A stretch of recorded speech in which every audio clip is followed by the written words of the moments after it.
श्री राधे श्याम भक्तों, संध्याकालीन अभिवादन, प्रणाम, स्नेहाशीष।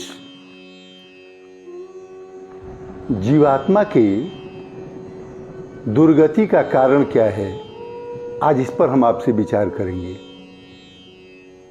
बात बहुत दिनों की नहीं है, इस कलियुग की और कुछ दिन पहले की बात है।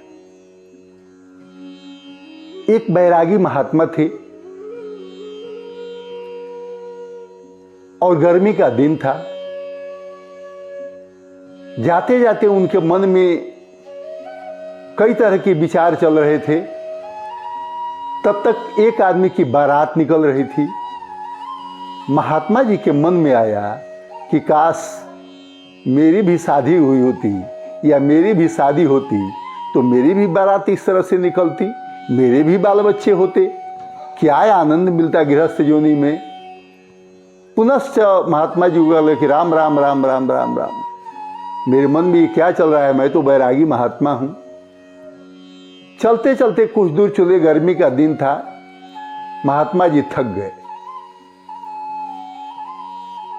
महात्मा जी एक कुआं और पर के नजदीक एक वृक्ष था, छाया देख करके, और शाम में महात्मा जी अपने धुनी रमा दी, अब वहां जल ग्रहण किए और सो गए। महात्मा जी को स्वप्न आया।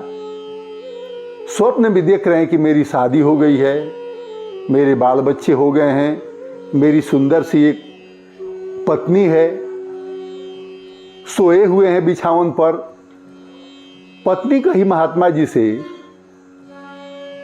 यह बे बच्चे को सोने में दिक्कत हो रही है, ने खिसको। महात्मा जी कहे कि अच्छा खिसक लेते हैं। थोड़े दूर महात्मा खिसक लिए। पुनश्च थोड़ी देर के बाद पत्नी कहती है स्वप्न में ही, नेक और खिसको, ऐसे तो बच्चा दब रहा है।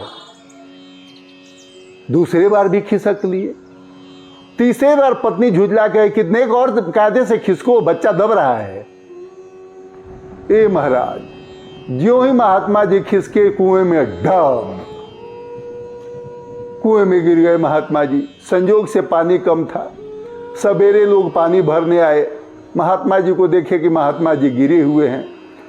लोग जैसे तैसे रस्सी उस्सी डाल करके महात्मा जी को निकाले, पंखा उंखा किए, अंग पोंछ पाँच के ठीक किए। महात्मा जी से लोग पूछते थे कि महात्मा जी आप ठीक हैं?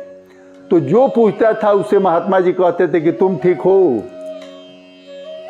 लोगों को लगा कि महात्मा जी गिर गए हैं, चोट लग गई है, विक्षिप्त हो गए हैं, इसलिए ऐसी बात बोल रहे हैं। गिरे ये हैं और हम लोगों से पूछ रहे हैं कि तुम ठीक हो। लेकिन एक उसमें होशियार आदमी था। उसने कहा कि ना ना ना ना ना ना, ये साधु जरूर कोई गूढ़ बात कह रहे हैं। जा करके साधु बाबा से पूछे कि महात्मन, गिरे तो आप हैं और हम लोग पूछते हैं आपसे कि आप ठीक हैं, और आप हम लोगों से पूछते हैं कि आप ठीक हो, इसका क्या मतलब? तो कहे कि मेरे पूछने का मतलब ये है कि मैं स्वप्न में गृहस्थ योनि में आसक्त हो गया तो कुएं में गिर गया, मुंह हाथ टूट गए, और तुम लोग जगे होने पर भी दिन रात गृहस्थ योनि में आसक्त हो। सोचो तुम लोग क्या ठीक हो? लोग कहे कि राम राम राम, महात्मा जी ये बात कह रहे हैं। महात्मा जी ने अंत में कहा कि देखो, एक निश्चित अवधि के बाद मनुष्य को वानप्रस्थी हो जाना चाहिए, वानप्रस्थी के बाद सन्यासी हो जाना चाहिए। जीवन के 4 जो आश्रम होते हैं, ब्रह्मचर्य, गृहस्थ, वानप्रस्थ और सन्यास। इसलिए एक निश्चित अवधि के बाद मनुष्य को वानप्रस्थ हो जाना चाहिए, पुनश्च सन्यास हो जाना चाहिए, और इस संसार में रहते हुए संसार से अनासक्त हो जाना चाहिए। आशा है मित्रों मेरी बात आपको पसंद आई होगी। श्री राधे श्याम।